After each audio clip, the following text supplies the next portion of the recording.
Can you hear me? Yes, sir, I can. We're live. Go for it. Hello, welcome to Cultural Competence 101 for the Chiropractor. I'm Dr. Charmaine Herman, and this is our part four of this set of episodes that we've been doing here so far through ChiroSecure. So let's go ahead and get started.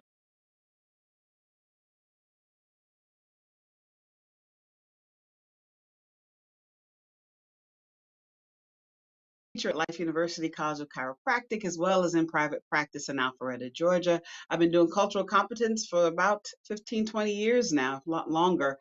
Having been a trainer in cultural competence when I worked for the South Carolina Department of Health and Environmental Control.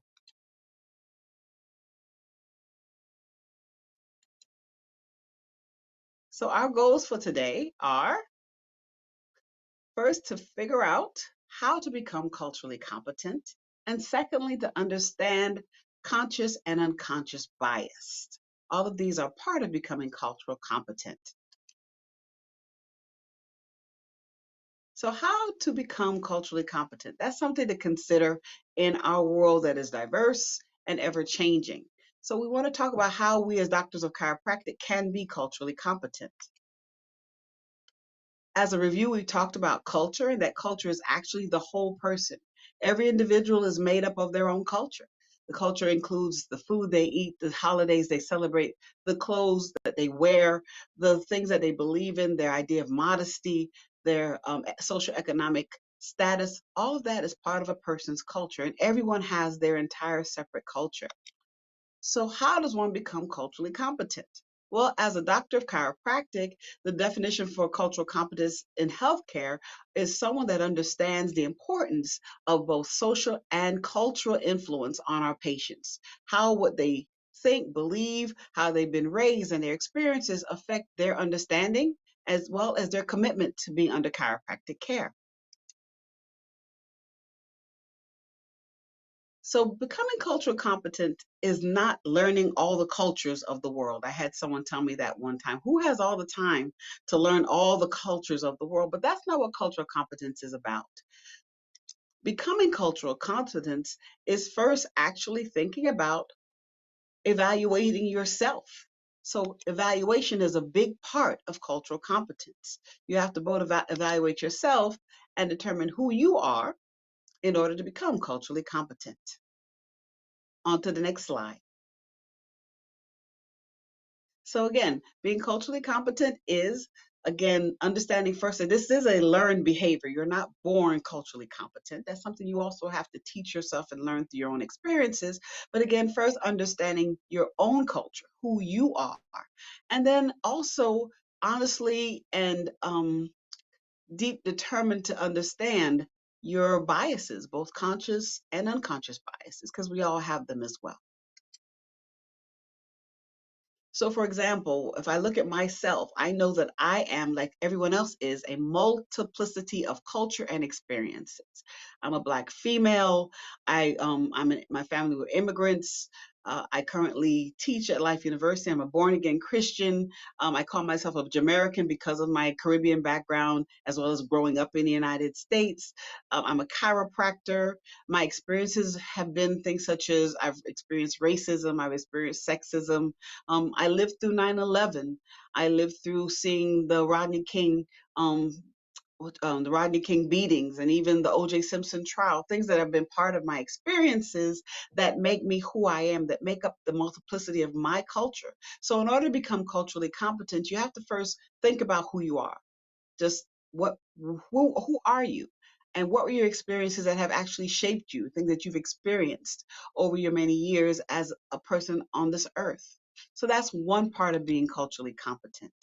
So once I know who I am, then I can move on to the next indication for cultural competence.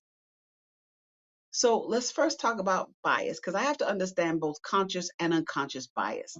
Now, bias is an inclination or prejudice for or against one person or group, especially in a way that is considered to be very much unfair. So when we talk about being biased, biases that we've developed over time, they can be divided into two types, both conscious and unconscious bias. Now, conscious bias are things that you're conscious about, right? Biases comes from various things such as what we've experienced as we've grown up as children, things that have happened to us in our lifetime, of beliefs from our families, our religious beliefs, things that we see on social media, things that we read in the newspaper or watch on TV. These things actually shape our biases because again, children are not born biased. Children are born just to as a clear slate, and as we grow older and we have these experiences in our lives and come in contact with all this other type of media and influences, that's what shapes our biases. So that's where biases actually come from. Now, unconscious bias are things we don't really think about. It's the way our brain kind of organizes things. We'll get more into that. We can have what's called an affinity bias, where we feel connected to people that are similar to us. So we have specific connections to them. So I'm a Jamaican, so I may have affinity bias for other Jamaicans. There's perception bias, stereotypes and assumptions that we make about different groups, things that we believe about different groups. We call that perception bias. Then there's also the halo effect, where we actually project positive characteristics on people that without even knowing them, because they look a certain way or they come from a certain place, then we kind of project these positive types of attributes on them that may not actually be for that individual. And then there's confirmation bias, the bias that comes about by wanting to confirm things that I already believe. So I only enter conversations or talk to people that confirm the things that I believe. I don't go outside of what I believe because I just want things to confirm my beliefs because all my beliefs are correct and they're right. So there are different types of biases, and these are what we call unconscious biases. Conscious biases are things like I like chocolate ice cream over vanilla ice cream. I'm consciously making that choice. But unconscious biases are a little bit different. They're more ingrained. The fact is, biases can also form because of stereotypes. And stereotypes are biases that are often begin, but how biases actually begin. So our stereotypes about a person or a thing or a belief about an individual, even if it's not, or members of a particular group, even if it's not accurate, based upon our experiences or what other people have told us, we form these types of stereotypes that can influence bias.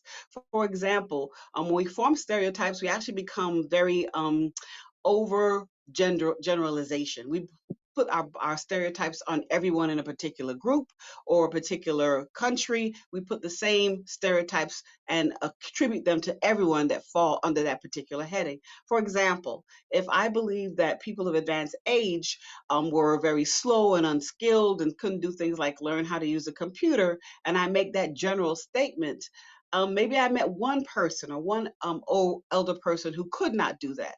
But that knowing that one person, I overgeneralize and say all people of advanced age are unable to quickly think or to adapt to technology, or they're slow thinkers or things such as that. So I've made one stereotype, maybe from one person that I've known that had that characteristics, but I've overgeneralized it and attached it to everyone that looks similar, or everyone who is of advanced age. I say they're all unable to think quickly and adapt to new technology and things such as that, which is definitely wrong because there's no way that I can know every person of advanced age in this world. So I overgeneralize that characteristic, or that becomes a stereotype upon those people. So, in other words, if we're not sure how we feel about people and how we think, I mean, I love to talk about this because people say, "Well, I'm not biased. I don't have those issues. I like everybody. I love everybody," and that sounds great. But I'm going to do a quick exercise. I'm going to ask everyone to go with your gut feeling on the next 5 images that are about to be shown, and think it fits. All right. So again, just go with me on this. All right. Image number one. Is this person honest, lazy, hardworking, or manipulative?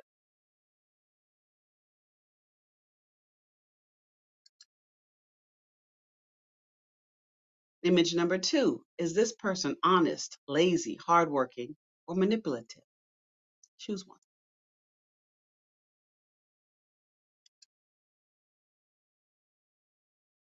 Image number three. Is this person honest, lazy, hardworking, or manipulative?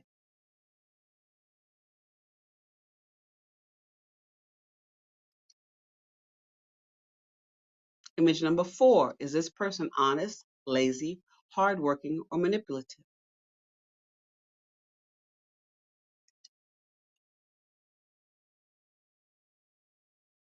Image number 5, is this person honest, lazy, hardworking, or manipulative?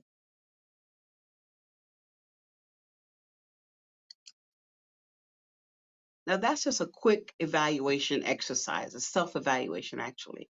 But when you honestly think about it, looking at these 5 slides, you quickly can make judgments and answer those questions with your gut before you actually know these people. And it's easy to do that. And I always get scary how easily it is to come to conclusions about people just based upon what they look like or how they dress or where I see them. It's amazing how our brain automatically draws specific conclusions, and those are part of our unconscious biases because our brains use that to categorize all the information that we get in this world as we just live in this world. So again, I would like to reflect on that, and it always surprises me how easy it is to draw conclusions and make assumptions of people just by looking at them and having no other information about them. Again, this is a phenomenon of our brain. Our brain unconsciously um, um, categorizes information. When you think about living in this world, the human brain has to actually deal with 11 million pieces of information every second. That's a lot. And that's all just from our senses: eyes, nose, what we hear, what we see, what we smell. And out of all of that information that comes to our brain to have to categorize and organize, only 40 pieces actually are what the brain actually takes in per second.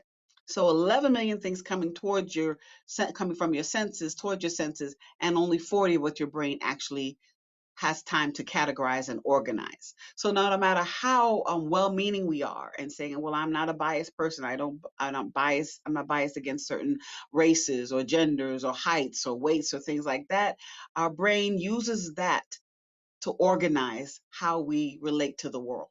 It categorizes things. And biases, unconscious biases, are part of that categorization process.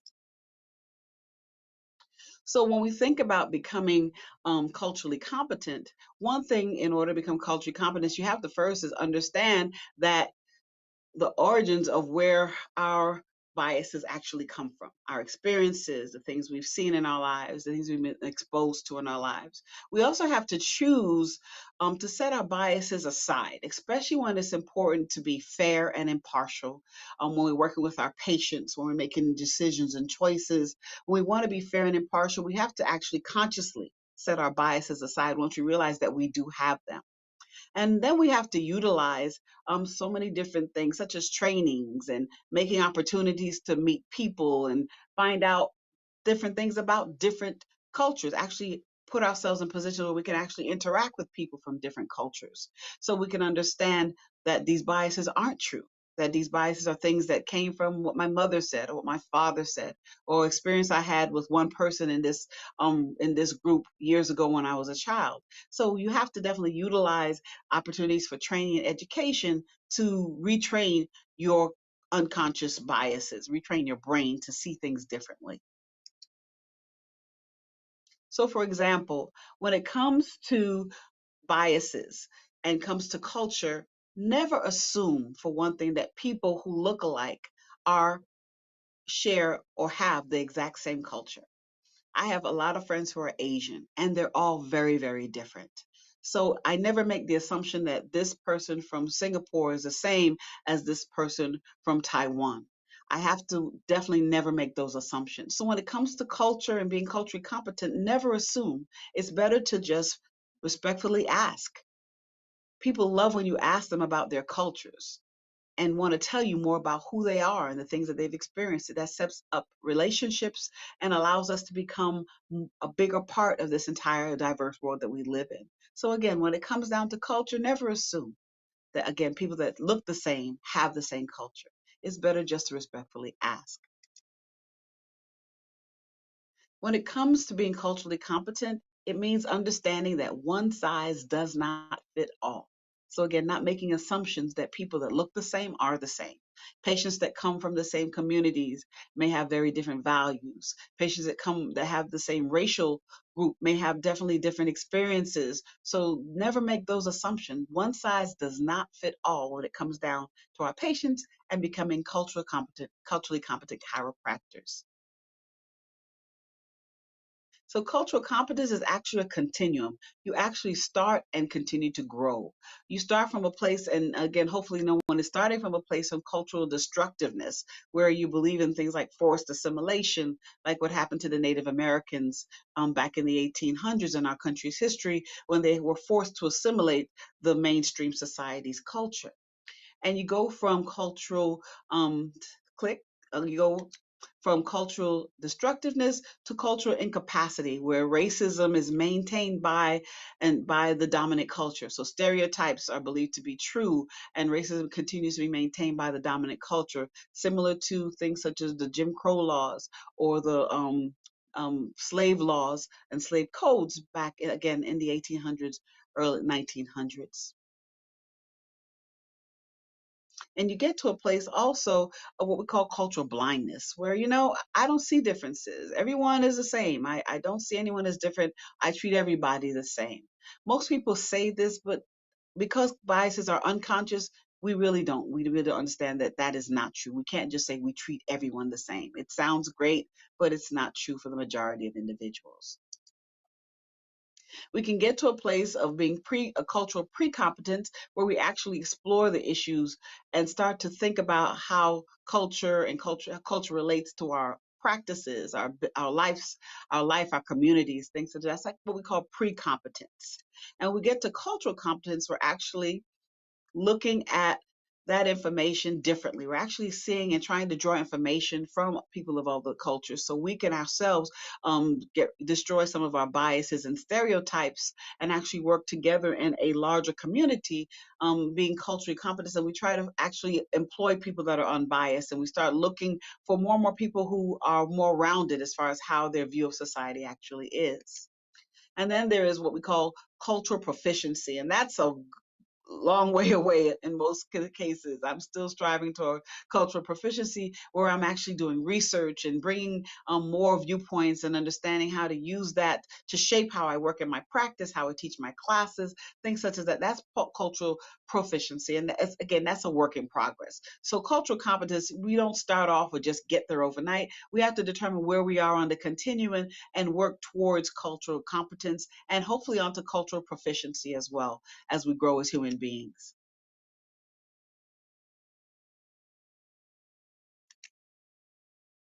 So being the cultural competent chiropractor, for me to say I'm a cultural competent chiropractor, then I'm someone that will first acknowledge my own culture.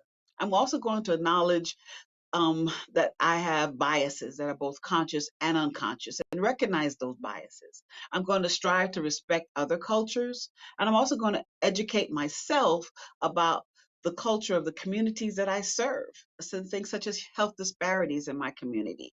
How can I reach my socioeconomic communities that are more impoverished than my community? I'm going to research and find out more about that. As a culturally competent chiropractor, I'm going to refuse to stereotype or profile individuals before I actually get to know them. I'm not going to wait for get my assumptions or my conscious biases affect the way I treat people. And I'm going to try to be fair when I have to be, in all cases, impartial when I meet people for the first time, before I start making assumptions based upon stereotypes. I'm also going to make a concerted effort to serve outside of my community, not just in my neighborhood and the community where my practice is, but what about these other communities? How can I reach those other communities and tell them what chiropractic is, and how can I help those in those areas become people who become better, healthier people because of chiropractic? And also, if I'm a culturally competent chiropractor, I'm not going to be afraid to ask questions when I meet people from other cultures. I'm going to respectfully ask so I can understand, and definitely not use unconscious biases to judge these individuals, but definitely ask questions to find out more about them. And then if I want to be culturally competent, I'm going to continue to self assess myself. Am I getting there? What are the differences between now compared to where I was before? I'm going to take self-assessments and just judge myself so I can see how I'm learning to be culturally competent with my community and the other communities that surround me as a chiropractor. So that's all for now as far as becoming culturally competent as a doctor of chiropractic. In our next episode, we're going to talk about how to apply cultural competence to our practice. And then what's next after that? So I have some more information to share with you. As always, it's a pleasure to talk to you. I hope you think sincerely about this topic. I want to thank you for all of your time. And I definitely want to thank ChiroSecure for allowing this segment. Have a great day.